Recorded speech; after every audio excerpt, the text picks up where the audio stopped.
Comrades, is coming up to the end of the year, and it means for some of you graduating, you'll be thinking about getting a job in South Africa's amazing economy.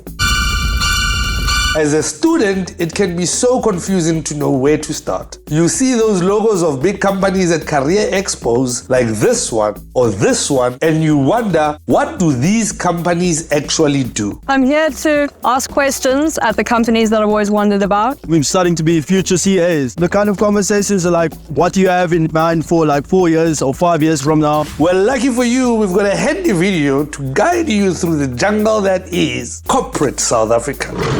Let's get away.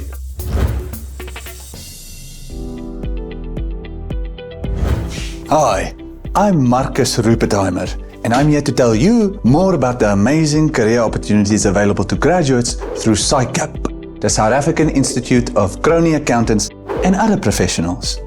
Many accountant graduates follow the CASA or corrupt accountant route by articling at firms such as Deloitte, PwC No Evil, KPM Just Like, or EY Card. In the last decade, these firms have assured us that the financial statements at places like Steinhoff, SAICAP and Tongaat Hulett are hunky-dory, right until just before everyone realized they weren't. Surprise! Pension fund investors who lost billions and workers that lost their jobs were very surprised. Who doesn't love a good surprise? Perhaps you want to be exploited as an intern at a firm that's worked the hardest on destroying its reputation, KPMG, who was paid to write a super fake report for SARS based on a single source about how one of their teams ran a brothel. The source's name? A certain Mr. Trust Me Bro. Now, I hear you asking, Marcus, what if I dress too well and I'm just not boring enough to be an accountant? Don't worry, there are always exciting career opportunities in a management consulting space at firms like Bain, where consultants advise SARS on how to restructure. The result? Billions in tax revenue losses, increasing the national debt, and opening the doors to state capture. How's that for Bain Drain? See, your career can be impactful. Or why not join McKinsey, a company with a proud history of such super dodgy contracts at Transnet and Eskom that the NPA is charging them with fraud and corruption. Because who doesn't like being famous? Not hard-working enough for all of this consulting? Don't worry, you can always try banking at Standard Bank, Netbank, or FNB, for instance. All you have to do is nothing when you see tons of red flags linked to suspicious transactions involving the Guptas. How can we not help you? Not into finance, but you still want to contribute? SAICAP also offers our LLB or Look Like a Badass designation for lawyers. Useful this past decade at firms like Hogan Lovells, where you can conduct investigations that clear dodgy people of any wrongdoing. If it all goes wrong, don't worry. A fine here, paying back some money, an apology if you really have to, and some kind of settlement. Nothing a holiday to the Cayman Islands and a good advertising agency won't fix. Launch your career today with SAICAP. For professionals who care about money and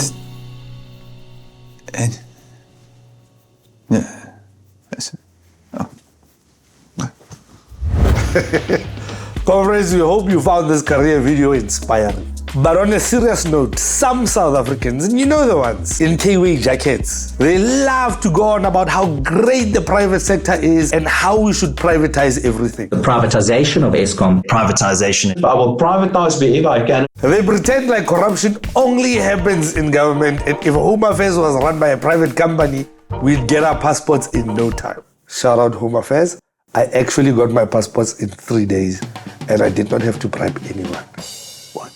Look, if we're going to talk about the private sector being so good at getting things done, then we can't forget where it really excels. Corruption. One of South Africa's many corporate scandals, global consultancy firm McKinsey, Steinhoff, EOH, Trillion, KPMG. Private sector corruption happens when business bosses do dodgy things to make money for themselves and their companies. This can involve paying bribes, lying about money, stealing from the company, or secretly controlling prices. Smells like trust funds and white-collar crime in here. Basically, just like the government. Same WhatsApp group.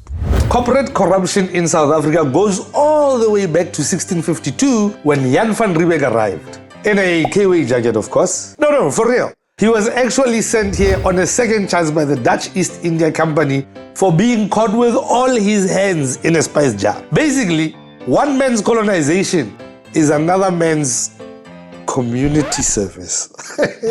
Gratis real estate. Since then, South Africa's private sector has been happy to wheel and deal past international sanctions during apartheid, collude on dodgy state capture deals, and bring us a proudly South African bread or polony, free listeriosis flavor included. But then there's the mother of all looting scandals in South Africa. I'm talking about the big daddy of corruption, the final boss of South African looting. A day of reckoning for the retail group Steinhoff. Furniture retailer Steinhoff dropped up to 70%. Shares in the biggest retailer in Africa, Steinhoff, went into free fall, losing half of their value on Wednesday after they announced an investigation into accounting irregularities. 200 billion rand was wiped off the JSE. You guys don't understand. 200 billion. That's 100 VBS loots. 800 Ngandla upgrade. That's four Nando's Kota chicken meals without the drinks, yo. But because it's white collar crime, we don't call it corruption. We don't call it stealing. We call it accounting irregularities or misappropriation of funds. Like, where are those funds? Have they been stolen? Have they been looted? No, they have been misappropriated. I know. White people. For decades, the auditing company that used to check their finances, Deloitte, said everything was cool and normal.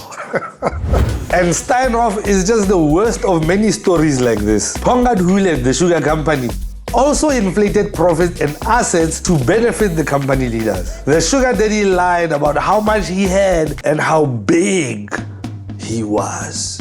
Daddy, chill. This not-so-sweet deal cost the company 12 billion rands and 8,000 workers lost their jobs. Investors again lost a lot of money. So you're worrying about the domestic workers stealing the sugar. It turns out the sugar is stealing from you.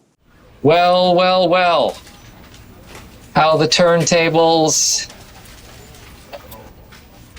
Most of this corruption wouldn't be possible without help from auditors, lawyers, consultants, and banks. And the problem is that often the big four auditing companies make lots of money doing consulting work for the very same companies they audit. It's like marking your own homework. What could go wrong? What? A corporation doing something unethical to protect its interest? This is shocking. At least in government, there are consequences for corruption. I'm sorry, what? Hey, come on now.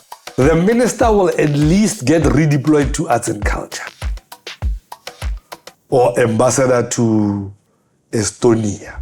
The good news is that regulators are tightening up the rules and increasing fines. The audit regulator IRBA is trying to make it compulsory for companies who are in long-term relationships with their auditors to change it up every 10 years, even though some auditors and firms are fighting back. Luckily, and I'm not making it up, there is a dedicated dating app for this industry called Boardroom. So finding a new match shouldn't be a problem. We have also recently improved our laws to make failure to prevent corruption a criminal offense. They've also increased the size of fines auditors will have to pay if they messed up. But will any of this be enough? As we saw on our episode on whistleblowers, they still need more protection. We also need more transparency, accountability, and an ethical business culture. See, that business ethics class you skipped during your BCom degree would have come in very handy.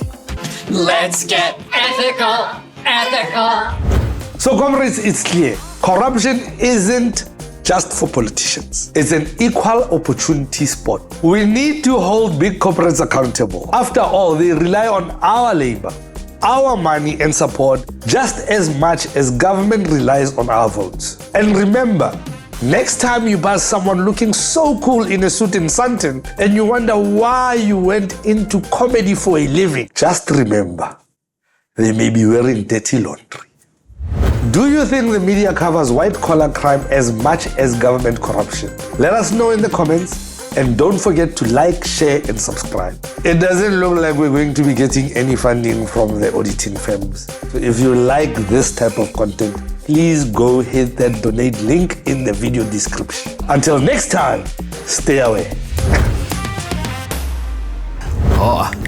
Just prompting for some feedback regarding our one-on-one yesterday. Let's schedule a follow-up for some rigorous back and forth and hit those KPI puppy. Nice.